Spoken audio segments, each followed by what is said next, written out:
નમસ્કાર મિત્રો, અમારી મનની શક્તિ ચેનલમાં આપનું હાર્દિક સ્વાગત છે. સૌથી પહેલાં હાથ જોડીને તમને વિનંતી કરું છું, જો આ વાતો તમને દિલથી ગમે તો ચેનલને લાઈક કરો, સબસ્ક્રાઈબ કરો અને કમેન્ટમાં રાધે રાધે જરૂર લખજો.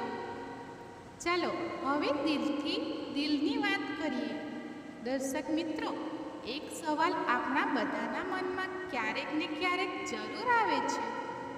સારો સમય ક્યારે આવશે, ખરું ને? ક્યારેક મુશ્કેલીઓનો પહાડ તૂટી પડે છે, ક્યારેક પરિસ્થિતિ એવી થઈ જાય છે કે મનમાં નિરાશાનું અંધારું છવાઈ જાય છે. ચારે બાજુ ફક્ત અંધારું જ અંધારું લાગે છે અને ત્યારે મન ચૂપચાપ ભગવાનને પૂછે છે, હે પ્રભુ, મારો સારો સમય ક્યારે આવશે? પણ દર્શક મિત્રો, શું તમે જાણો છો, ભગવાન શ્રી કૃષ્ણએ વારંવાર એ જ કહ્યું છે, જે ધીરજ રાખે છે, જે વિશ્વાસ નથી છોડતો, તેના માટે સારો સમય આવવાનું નક્કી જ છે. ભગવાન શ્રી કૃષ્ણએ અર્જુનને પણ મહાભારતના યુદ્ધમાં એ જ કહ્યું હતું. જ્યારે અર્જુન તૂટી રહ્યો હતો, જ્યારે તેને બધું ખોવાઈ ગયું લાગતું હતું, ત્યારે શ્રી કૃષ્ણએ હસીને કહ્યું હતું, કાલચક્ર હંમેશા ફરતું રહે છે. હે પાર્થ, જે આજે દુઃખ છે તે કાલે સુખમાં બદલાશે. આ જીવનનો નિયમ છે. ન તો સુખ કાયમી છે, ન તો દુઃખ કાયમી છે. બંને આવશે અને જશે, પરંતુ જે શ્રી કૃષ્ણ પર શ્રદ્ધા રાખશે, જે પોતાનું કર્મ કરતો રહેશે, ધીરજથી, પ્રેમથી, વિશ્વાસથી, તેનો સારો સમય નિશ્ચિત આવશે. દર્શક મિત્રો, એક નાની વાર્તા સાંભળો.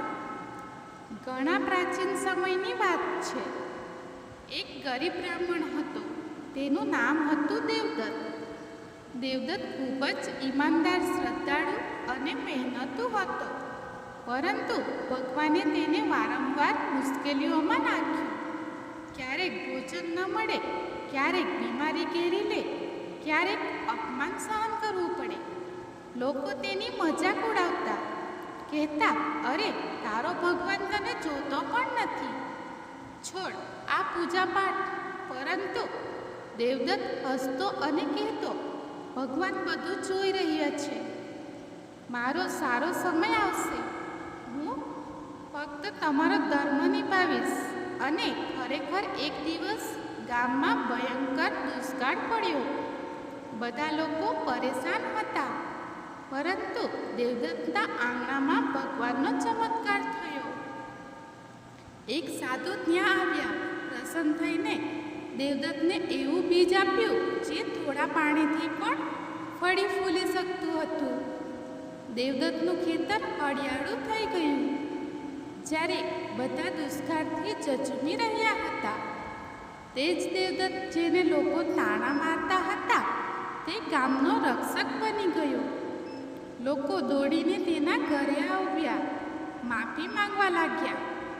ત્યારે દેવદત્તે કહ્યું, મેં ક્યારેય આશા નથી છોડી, કારણ કે મને વિશ્વાસ હતો મારો સારો સમય આવશે.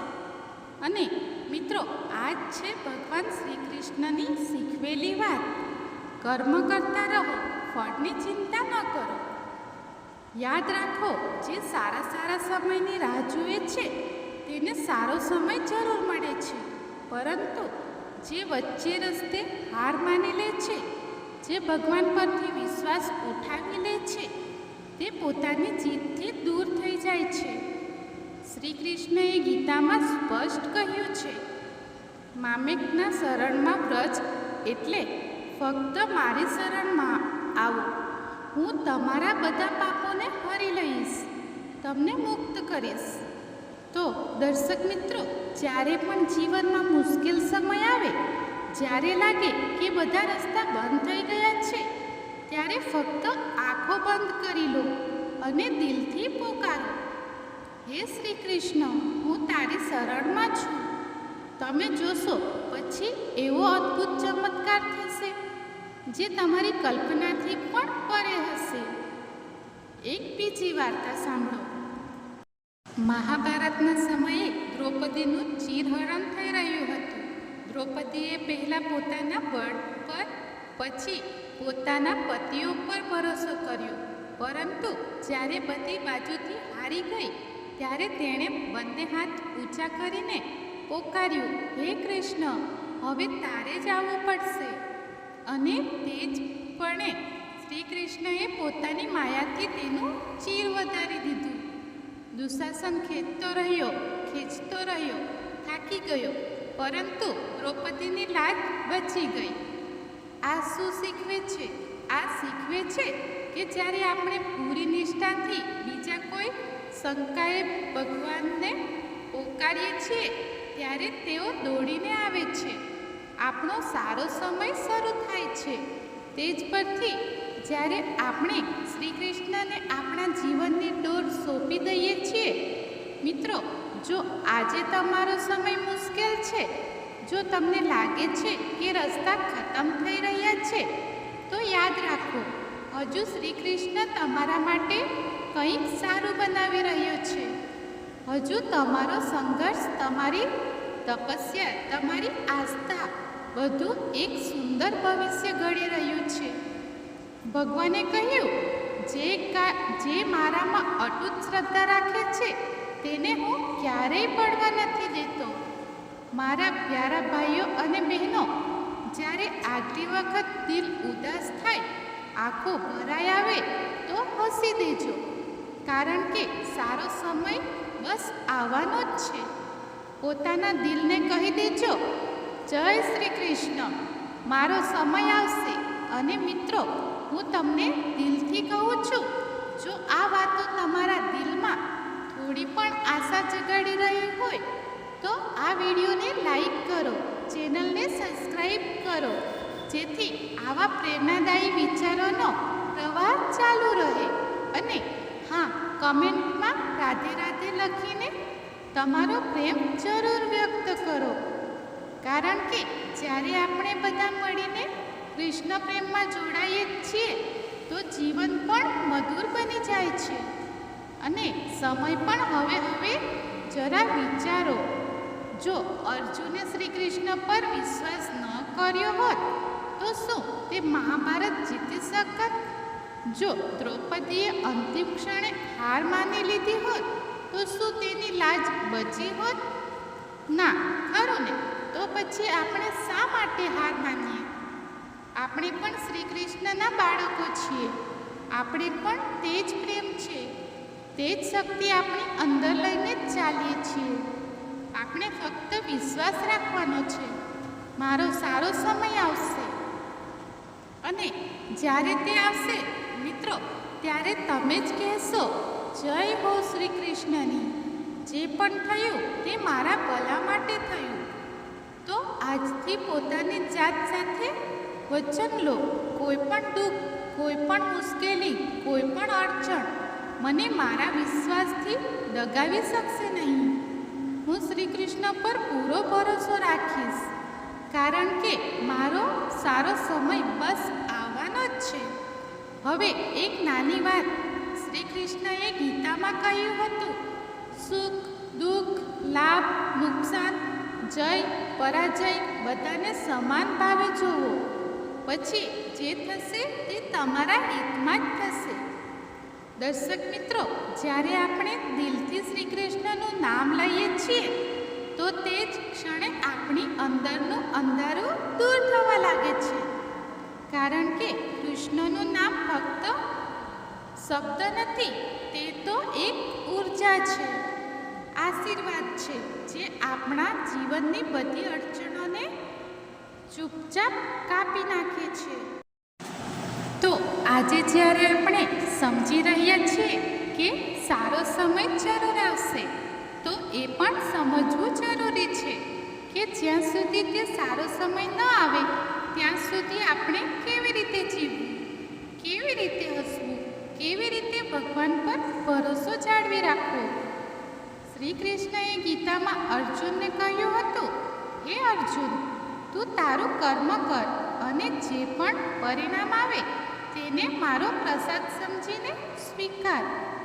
વિચારો મિત્રો, જો આપણે દરેક પરિસ્થિતિને ભગવાનનો પ્રસાદ સમજી લઈએ તો આપણે દુઃખમાં પણ આનંદ શોધી શકીએ અને મુશ્કેલીમાં પણ આશીર્વાદ જોઈ શકીએ.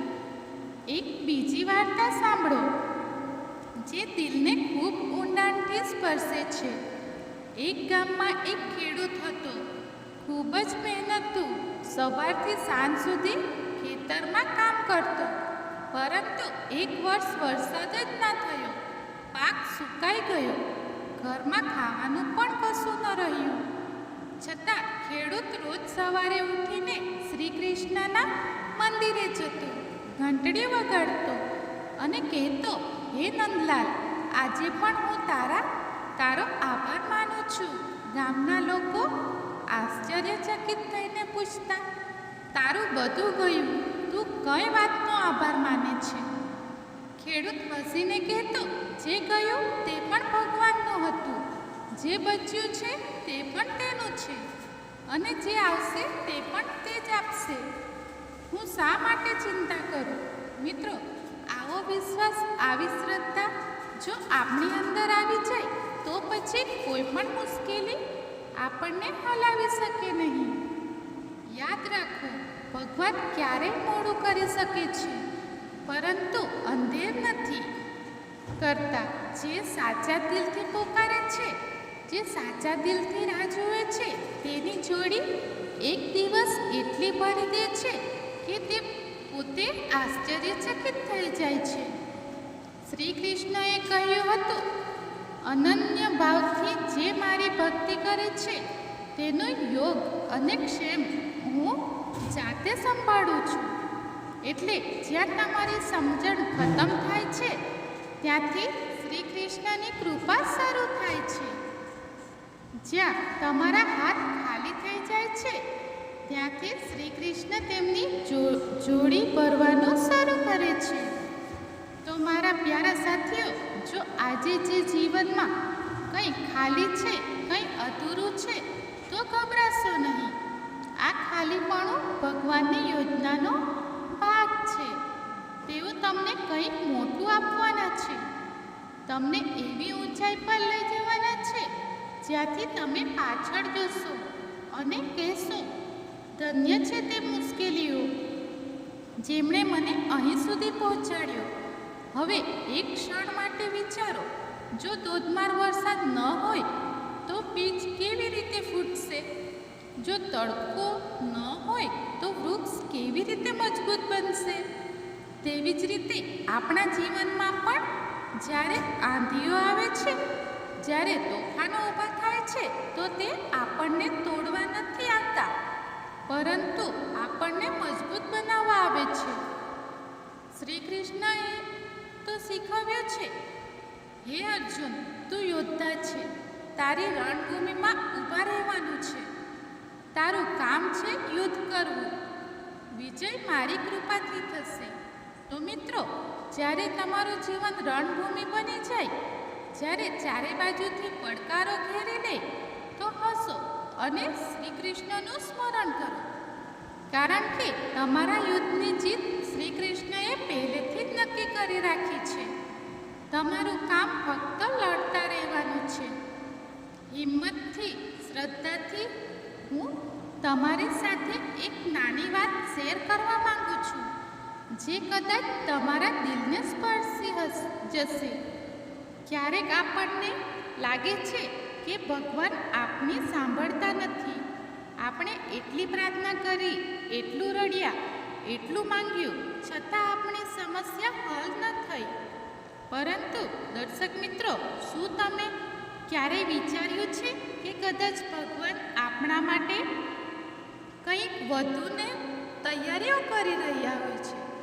કદાચ તેઓ આપણને તે વસ્તુથી બચાવી રહ્યા હોય જે આપણને સારી લાગે છે, પરંતુ આગળ જતાં દુઃખ આપનારી હોય.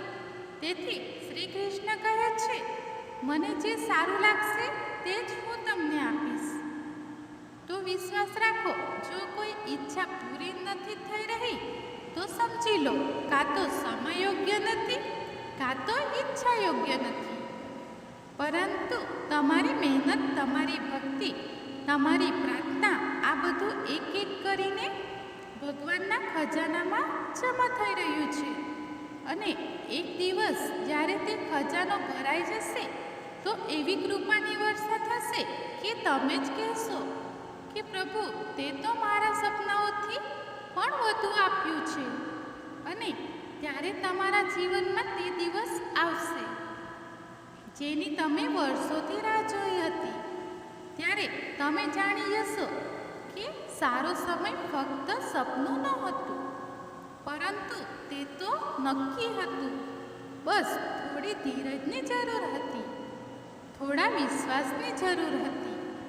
યાદ રાખો મિત્રો, ભગવાન શ્રી કૃષ્ણ ફક્ત તેમની જ પરીક્ષા લે છે જેમને તેઓ મહાન બનાવવા માંગે છે. તો જો આજે તમારી પરીક્ષા થઈ રહી છે તો ખુશ થઈ જાઓ, કારણ કે તમે વિશેષ છો, કારણ કે તમારા માટે પણ શ્રી કૃષ્ણ પાસે એક વિશેષ યોજના છે. આજે તમે ગમે તેટલા એકલા અનુભવતા હો, ગમે તેટલા તૂટેલા અનુભવતા હો, ગમે તેટલા થાકેલા અનુભવતા હો, શ્રી કૃષ્ણ તમને ફક્ત એ જ કહી રહ્યા છે, હે મારા ભક્તો, થમજો, નહીં હારજો, નહીં, તારો સારો સમય આવી રહ્યો છે. અને જ્યારે તે સમય આવશે તો તમારી દરેક મહેનતનું ફળ મળશે. દરેક આંસુ મોતી બની જશે, દરેક પ્રાર્થનાનો જવાબ મળશે, દરેક અધૂરી વાર્તા પૂરી થશે. તો આવો આજે આપણે બધા મળીને શ્રી કૃષ્ણ સાથે વચન આપીએ કે આપણે હાર નહીં માનીએ, આપણે રોકાઈશું નહીં, તૂટશું નહીં, કારણ કે આપણે જાણીએ છીએ આપણો સારો સમય આવવાનો જ છે. અને જ્યારે તે આવશે તો આપણે આપણા દિલથી, આપણી આત્માથી આખી દુનિયાને કહીશું, જય શ્રી કૃષ્ણ. હવે તમારી પાસે એક નાની વિનંતી, જો આ વાતો તમારા દિલમાં થોડી પણ રોશની જગાડી રહી હોય, જો તમને તમારી અંદર થોડી પણ આશા લાગી રહી હોય, તો આ વિડીયોને પ્રેમથી લાઈક કરો, ચેનલને સબસ્ક્રાઈબ કરો અને નીચે કમેન્ટમાં રાધે રાધે લખો, કારણ કે તમારો રાધે રાધે ફક્ત શબ્દ નથી, તે તમારા અને શ્રી કૃષ્ણ વચ્ચેનો એક સુંદર પુલ છે. તે પુલ જે તમારા સપનાઓને, તમારી દુઆઓને, તમારા સંઘર્ષોને શ્રી કૃષ્ણ સુધી પહોંચાડે છે. જય શ્રી કૃષ્ણ. ધન્યવાદ મિત્રો.